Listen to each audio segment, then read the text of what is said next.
there's a kind of closeness that can be developed with members of an orchestra. It is a love affair in which you and a body are breathing together, pulsing together, lifting and sinking together. I'm perhaps making this sound too lurid or too sexual. It is sort of sexual, but it's with 100 people.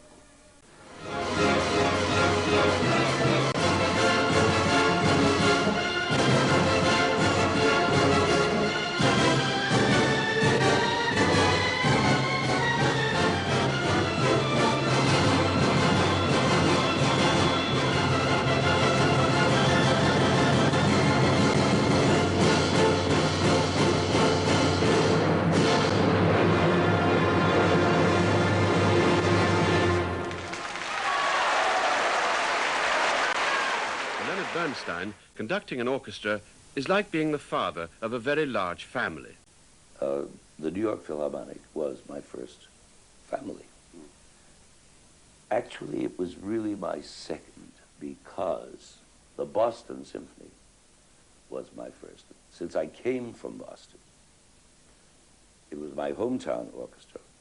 I had studied in the summers of 1940 and 41 at Tanglewood, the Berkshire Music Center, which was the summer home of the Boston Symphony Orchestra, and at which the great Koussevitzky had inaugurated a school called the Berkshire Music Center with a conducting department and a student orchestra and the Boston Symphony serving as faculty. I became his student as part of his conducting class. And it was there that I had my first opportunities actually to conduct a student orchestra every Friday night. One piece, everybody conducted something. Naturally, my feelings of gratitude are enormous. Bernstein graduated from Harvard in 1939 and went on to study music at the Curtis Institute in Philadelphia. Fritz Reiner was in charge of his conducting studies. Bernstein's first salaried conducting job was in New York, and at Carnegie Hall no less, with the New York Philharmonic, whose music director was Artur Rodzinski. But the young Bernstein wasn't expected to conduct. He was hired as the conductor's assistant. My duties were to be ready at all times to take a rehearsal or, heaven forbid, a performance in case Dr. Rodzinski or one of the guest conductors, whom there were several spotted during the season, should be ill or indisposed. And therefore I had to know all the programs, attend every rehearsal, have a suit of tails hanging backstage in some locker.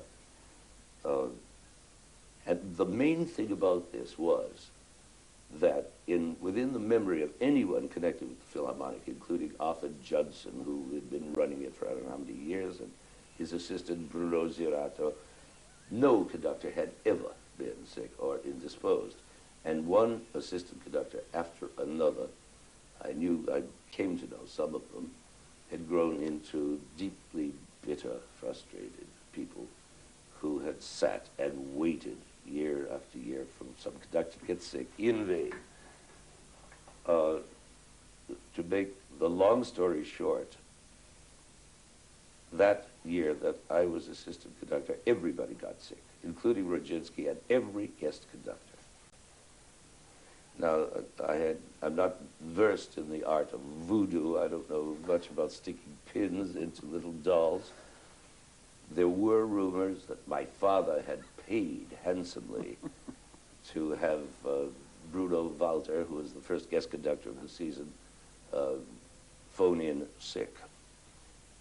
Or that I'd put something in his coffee. I don't know, there were all kinds of things in gossip columns. I mean, in print.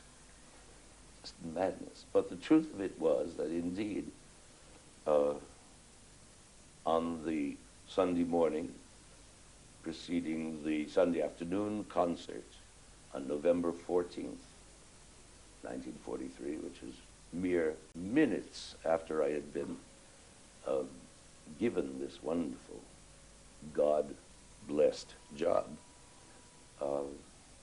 9 o'clock in the morning, the phone rang.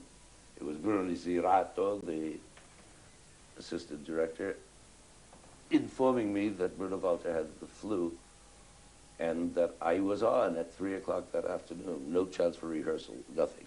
It was a particularly difficult program involving Don Quixote of Strauss. It was a very long, complex work, plus other difficult, complex pieces to precede it. I was advised that Bruno Walter would be happy to receive me in his hotel suite to go over the pieces briefly, to show me where he makes a cutoff and where he doesn't, and where he gives an extra upbeat. And since the solo cello takes his time here, be sure that the tuba doesn't. I did go, and indeed he was wonderful. He couldn't have been nicer. There he sat wrapped up in blankets and so influenzaed as you've never seen.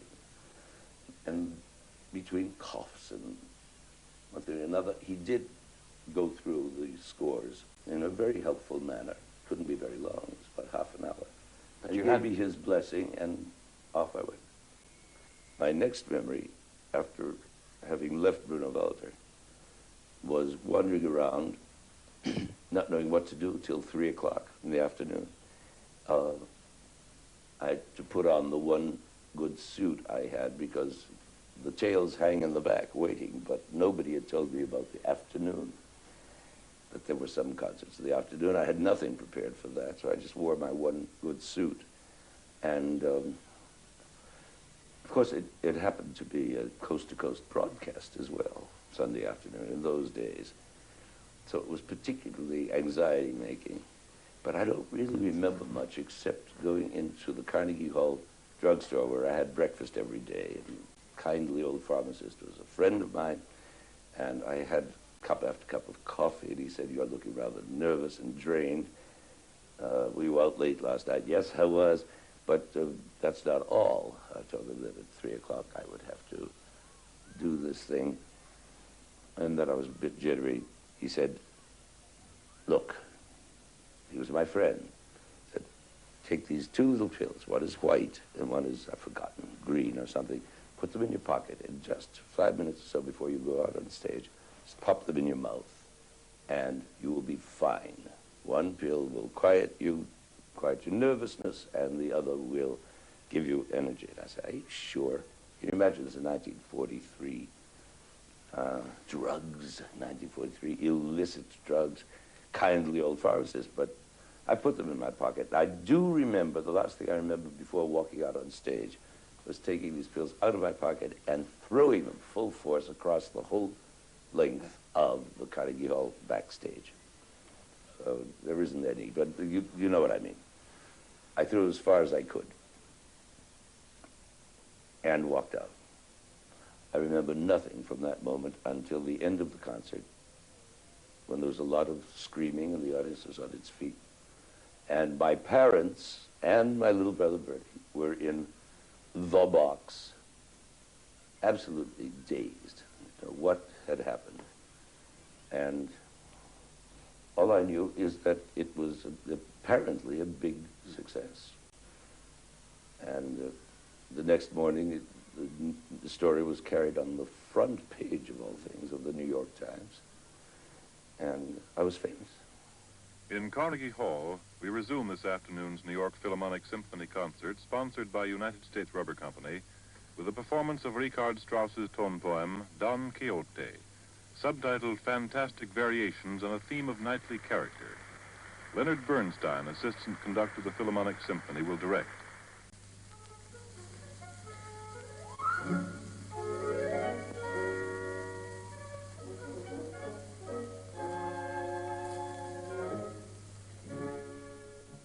Bernstein's first formal appointment as a conductor was with the New York City Symphony Orchestra.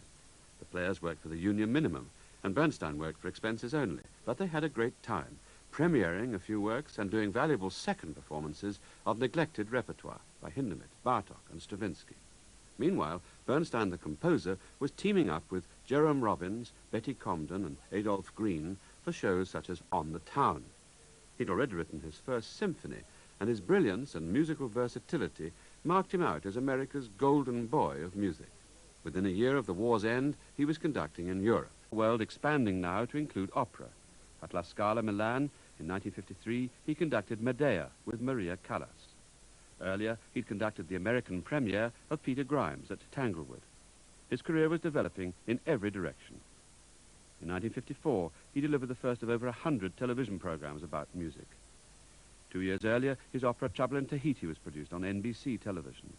On Broadway, there was Wonderful Town, then Candide, then West Side Story. The question was frequently asked, was he basically a composer or a classical conductor? Well, he was both, of course, and in 1958, he was appointed musical director and principal conductor of the New York Philharmonic Orchestra. I was amazed at being asked because, as a matter of fact, I was writing or had just written or was just about to open with West Side Story when the president of the New York Philharmonic, David Kaiser, came to see me and asked me if I would take this job. Strangely enough, the job meant a succession to the term of Dmitri Mitropoulos, who, again, mystically enough, had been the man who had first, many years before that, put the idea into my head that I must be a conductor. I never had this ambition or vision of myself. It wasn't until I was already out of school, out of Harvard, and looking for a job in New York. That's all I was needing, was something within the music world by which I could make a living so that I could go on composing and playing the piano and doing all the things I like to do. But you hadn't been conducting orchestras at university when you were at Harvard? No, only incidentally once, a little score of my own. No, it had never occurred to me to be a conductor. That seemed far too remote and glamorous a thing. But then for my vision of a conductor was from the second balcony, the gods, as you say, looking down at this tiny little remote figure miles away on a podium called the maestro. Who was always a foreigner, because there were virtually no American conductors with international reputations in the 30s in America. Perhaps wrongly, but it's the truth. There wasn't. Or in the 40s. You were the first American to take the job of music director of the New York Philharmonic, and the first really important conductor from America to travel the world and make lots of recordings and so on. And perhaps the only American conductor whose education had been entirely in America. But I come back to the question, why should a man who's riding an enormously popular crest of the wave, you've got West Side Story and Candide, why should you then want to throw that away? What is it about the orchestra, since this is our theme this afternoon, that I didn't throw anything away. I just added this family to my already existing real family. I had meanwhile gotten married, and I had by then 2 out of my 3 children. And suddenly you had 102 left. And suddenly I had 102 plus.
also written my serenade for violin, and I'd written the waterfront music, and I thought I could now learn to know the great works of orchestral literature really well and try and make them in a way, the best way I could, which I hope would be something special, individual, and not fritter away energies running from one town to another. Now, that's been true up till this moment, even after the 10 or 12 years I stayed with the New York Philharmonic, which, by the way, was a longer regnum, if you want to use this word, than anyone has ever stayed, including Toscanini or anyone else. Wasn't it up to 1,000 concerts you conducted, or 1,000 programs? More. At some point during my stay there, I conducted my 1,000th concert. It seems incredible.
Leonard Bernstein led the New York Philharmonic through a glamorous decade at the Lincoln Center and on tour around the world, in Moscow, in Japan, in Venice, in London. And on television, he conducted and introduced countless young people's concerts. But what did the job of music director mean in day-to-day terms? It involved some things that I, luckily, didn't have to be involved in. One of the guarantees that was made to me was that I never had to attend a board meeting, for example. I did once a year out of courtesy. I would come in and tell everybody how delighted I was with the orchestra. They would tell me how delighted they were. I would ask if there were any criticisms, and if they had, they kept them to themselves, because it was just 5 minutes of friendliness, and that's all. It was never, there was never a hint of dictatorial force in making me choose one kind of program or another. I had absolutely free rein when I wanted to do an avant-garde festival covering more than 2 months, at every concert of which there was a new avant-garde piece played. But this was in almost every case a world premiere, including Potter and Larry Austin and Cage and name them. And you had, as conductor, you had a kind of architectural role as well as a conducting role. Yes, because I have a strong didactic streak, I guess. Really? And I do love to teach. More than loving to teach, I love to watch people learn. That's really the joy of it. And so I, more often than not, strung programs together to make a thematic unity of some sort. I would have a month or two of programs called The Gallic Spirit and investigate what is French music, played all kinds of French music. I had a Handel festival in which we played works of Handel nobody even knew, like St. John's Passion, which he wrote when he was 17.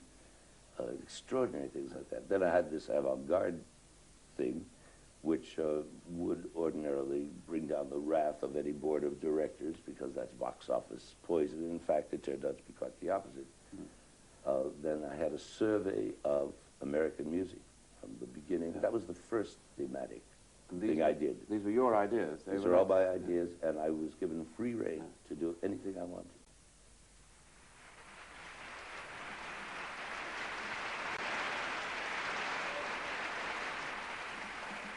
The 12 years in which I was with them permanently, that sounds like a solecism, 12 years permanently, but you know what I mean. When you were music director? When I was music director, every day for 12 years, and taking them on tours around the world in which they were compared with resident orchestras in London and Vienna and Paris and everywhere else.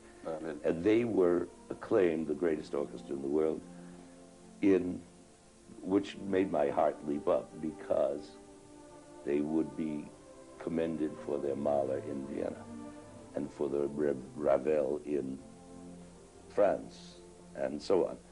So that, in other words, this orchestra could, at least while I was there, take on the face, the sound, the heart of the desired composer on the dime. I mean, they could change more swiftly than any orchestra. I know that other orchestras are, to one degree or another, mired in their own sound. The New York Philharmonic should be the most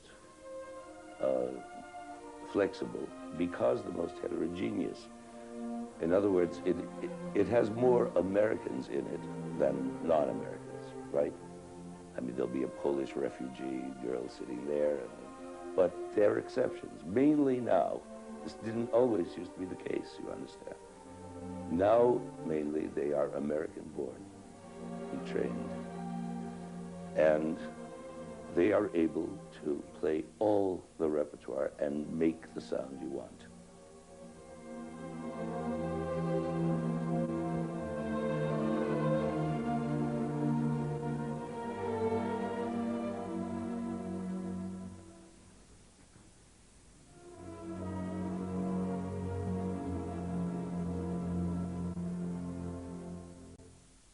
They have a very hard time doing it because not all their conductors want that.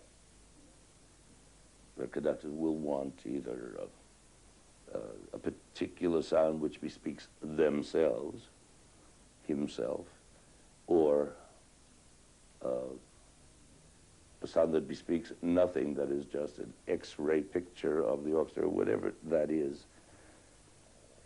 And they also have this tremendous competitive problem with every orchestra in America, and nay, in the whole world, coming through New York with their best foot forward and their greatest repertoire, playing like hell on wheels. By the time they get to New York, it's also polished and beautiful, and they get great acclamation, to say nothing of the fact that certain orchestras have subscription seasons in New York. The Philadelphia Orchestra has its subscription season.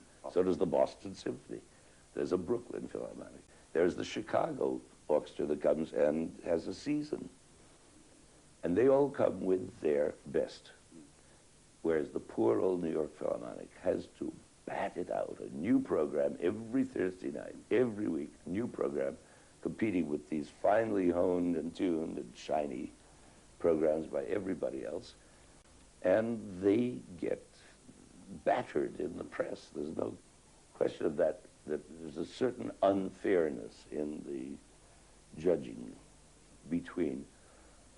But when the Philharmonic has its morale and knows that it is the best orchestra in terms of this heterogeneity and this ability to switch sounds and styles, when it has its pride and it knows what it is, then it can be the greatest orchestra in the world.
On the conductor's podium, Leonard Bernstein is no tyrant.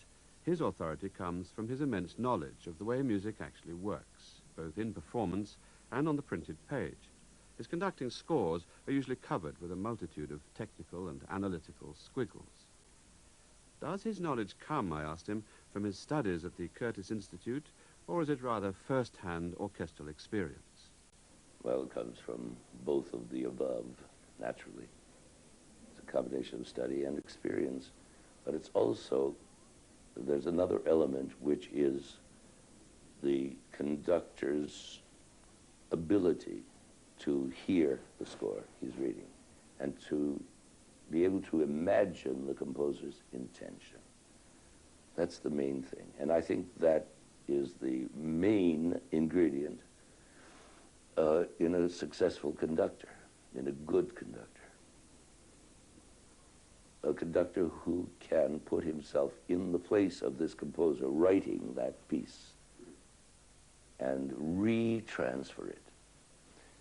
Maybe I have a little advantage in that I'm a composer myself, so that maybe I can with more ease substitute myself for Robert Schumann or Tchaikovsky. I don't mean to be pompous or boastful about it, but there is something true, I guess, in that. But that's what it's really about. And then the problem is to get whatever orchestra you are working with to deliver that sound. And that's why you say you see the markings in my scores, which are indeed very detailed. They're all geared to that end. That's the ultimate goal, is to, in study, to get the sound of that composer into my head, in marking the score, transferring the sound in my head to these 80 or 100 instruments on stage, and have them give it back to the listener. Then that is a complete operation, and only then is that a successful operation. It's a three-stage one, as you can see.